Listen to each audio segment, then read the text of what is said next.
Saudações, amigos e alunos do NEAF, tudo bem com vocês? Começando mais um Top Atualidades depois dessa semana super agitada, não é? Então vamos lá? Semana de 14 a 20 de maio de 2019, Mural de Notícias. Bolsonaro endossa texto sobre país ingovernável e instabilidade cresce e Congresso decide liderar reforma. Justiça manda a Receita fornecer notas fiscais de Flávio Bolsonaro. Taiwan é o primeiro país da Ásia a legalizar casamento gay. Governo reduz projeção do PIB para 2,2% e suspende 30 bilhões de gastos. Protestos e paralisações contra cortes na educação ocorrem em todos os estados no Distrito Federal. E uma vez lido, né, o mural aqui de notícias, a gente vai para aquela aulinha de destaque.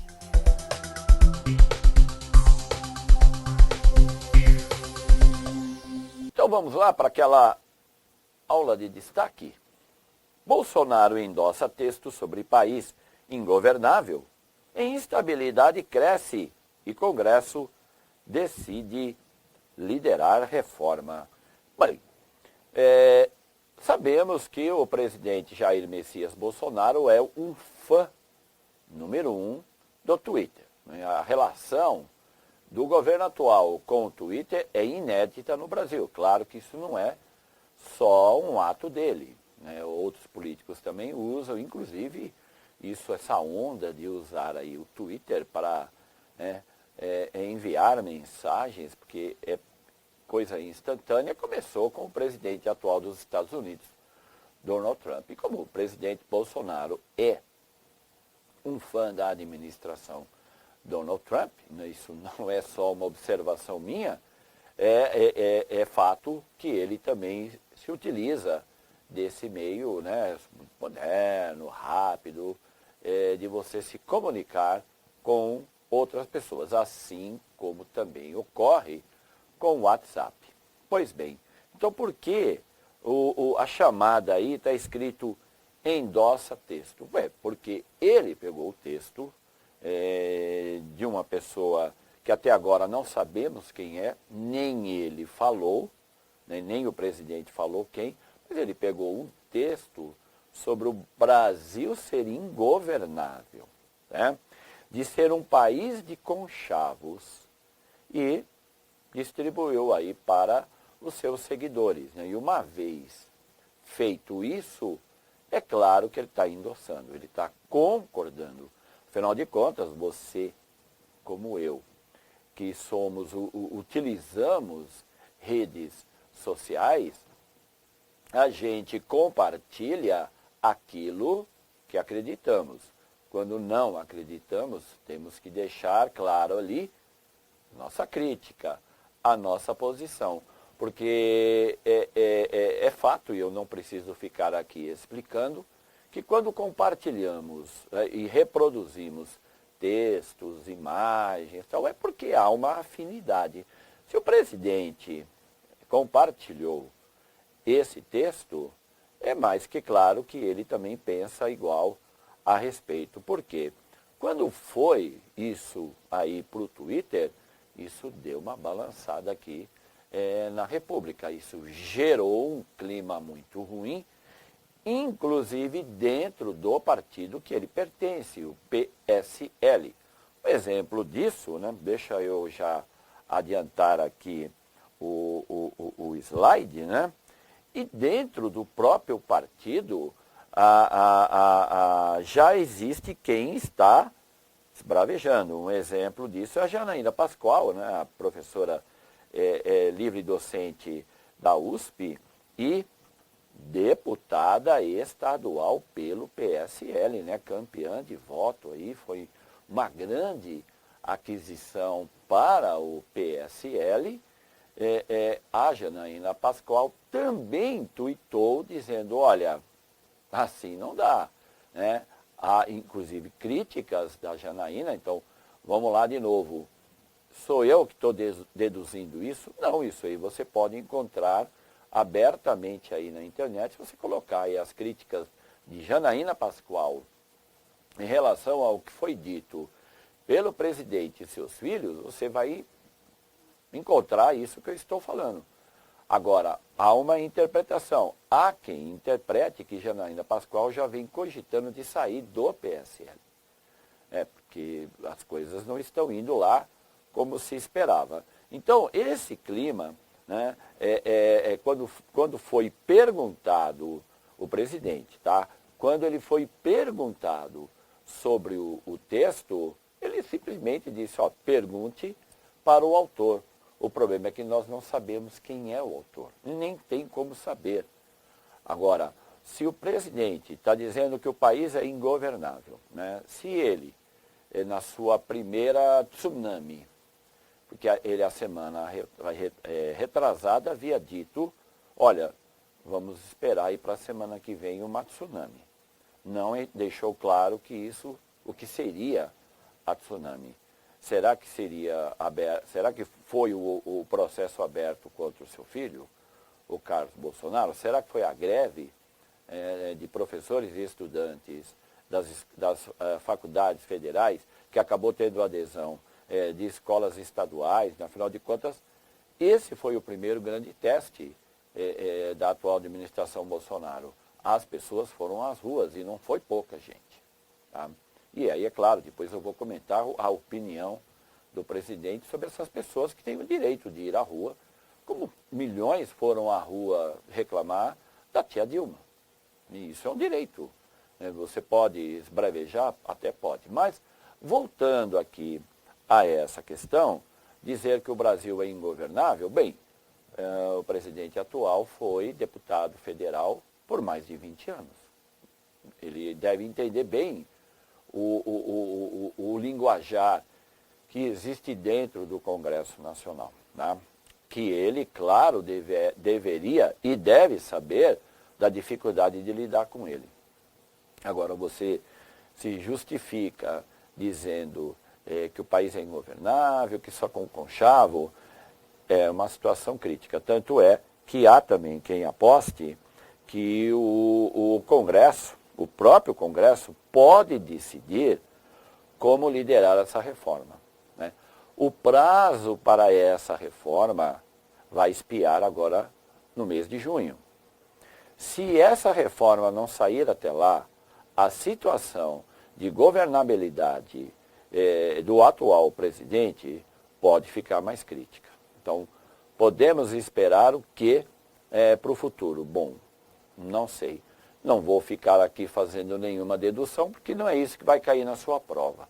Tá? O que vai cair na sua prova é aquilo que já estamos aqui discutindo, de como o presidente compartilha um texto que não sabemos de quem é e o que isso gera no Congresso, no partido, na Bolsa de Valores, e como lá no exterior, aqueles que pensam em investir no Brasil, como é que eles vão encarar esse tipo de situação.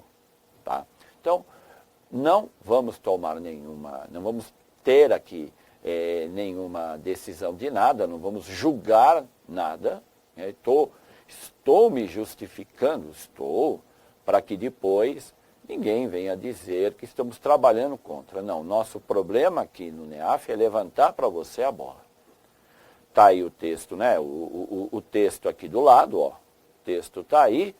O link está lá embaixo da foto, né? Aí do Otávio Rego Barros, porta-voz da presidência, e você vai e deduz aquilo que achar por bem, mas toma cuidado. O que cai na prova não é aquilo que a gente vai deduzir, mas o fato em si. Fechou?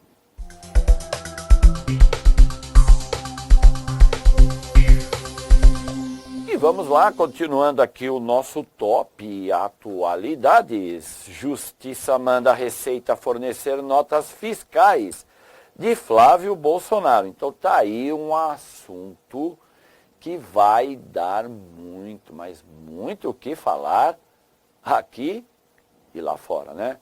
O rapaz aqui do lado, um dos três filhos, que é considerado, Carlos Bolsonaro, esse senhor aqui, é considerado entre os três o filho mais articulado, o filho que é realmente o cara que está por trás aí do pensamento do presidente, do pai dele. Então, se a justiça vai realmente, e esperamos que vá, porque se é inocente, vai ser provado. Se não é, isso vai chamuscar o próprio presidente, que, como a gente já viu, está com dificuldades para governar o país. Relação: lavagem de dinheiro e milícias do Rio de Janeiro. Sugestão de leitura: entenda caso da quebra de sigilo de Flávio Bolsonaro e até onde pode ir investigação. E só um detalhe, hein? Eu acabei de chamá-lo de Carlos. Não, é o Flávio Bolsonaro.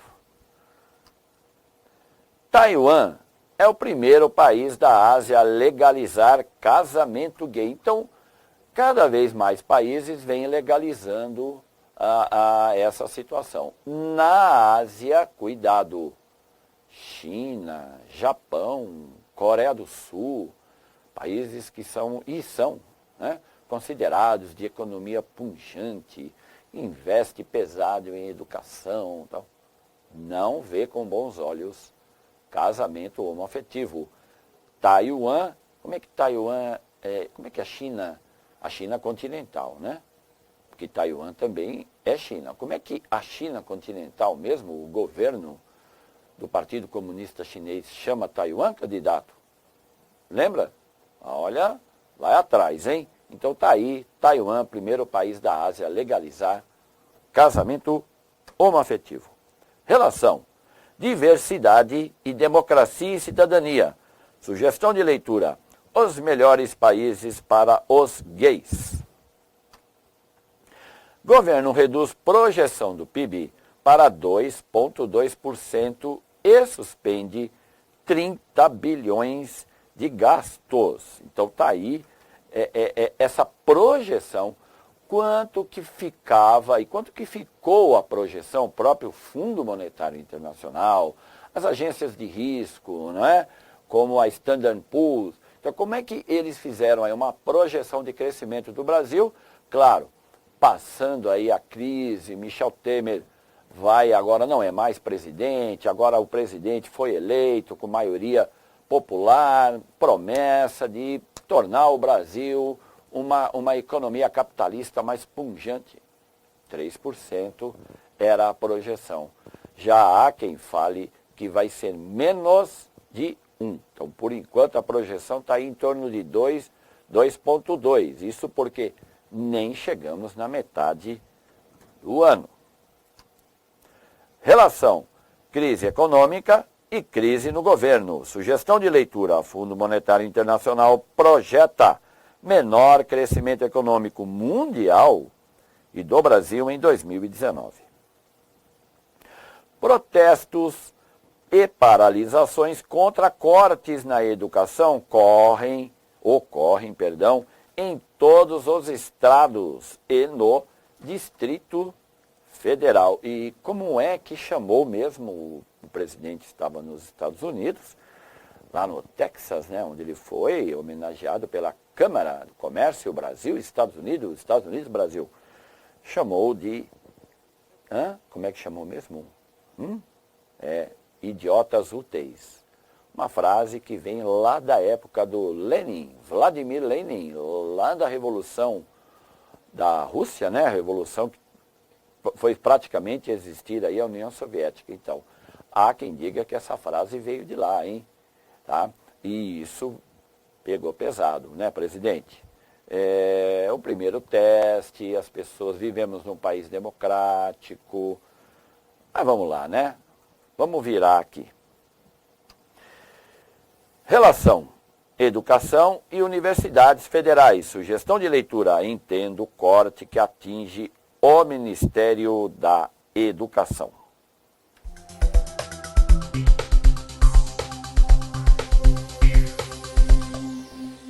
Vamos lá então para a solução do desafio da semana passada. E se você não sabe qual é o desafio, ele está aí na sua telinha. E nós aqui do NEAF esperamos que você escolha a alternativa A. Então, curto e grosso, candidato, o amianto não pode mais ser produzido no Brasil. Então, alternativa A, decisão tomada pelo Supremo Tribunal Federal lá em 2017. Tanto é que a semana passada a gente fez aqui uma chamada, né, dos deputados que foram lá em Goiânia e foram lá dar um apoio à produção de amianto. Cuidado, porque o amianto é, sim, extremamente cancerígeno e se o Brasil é ou não um dos grandes, ou foi um dos grandes produtores, a decisão de não produzir mais amianto está dentro daquilo que nós chamamos a questão de saúde. A questão da saúde é fundamental, mas os interesses à parte, os interesses econômicos existem aí. Mas, para sua informação, é isso. Decisão do Tribunal né, Superior, aqui o STF, tá? O Superior Tribunal Federal, é que o Brasil não pode mais produzir amianto. E vamos então ao desafio dessa semana. O caso Cesare Battisti movimentou a imprensa internacional e nacional. O ex-terrorista italiano radicado no Brasil teve que fugir do país após o presidente Michel Temer decidir extraditá-lo para a Itália. Battisti fugiu do Brasil, mas foi capturado em qual país da América do Sul? A. Argentina, B. Paraguai, C. Venezuela, D. Uruguai ou E. Bolívia. E assim termina mais um Top Atualidades, que foi de 14 a 20 de maio, esperando que você tenha gostado e esperando que seja bastante útil aí para sua pesquisa, né, para sua leitura, para o seu entendimento dessa matéria Atualidades. Prometendo voltar a semana que vem. Até lá. Saudações amigos e alunos do NEAF. Vamos lá, gostou do vídeo? Vamos se inscrever aqui no canal de Atualidades do NEAF. E aí, né, você não só dá um sininho aqui pra gente, como se inscreve para receber o nosso material de atualidades. Beleza? Grande abraço, até!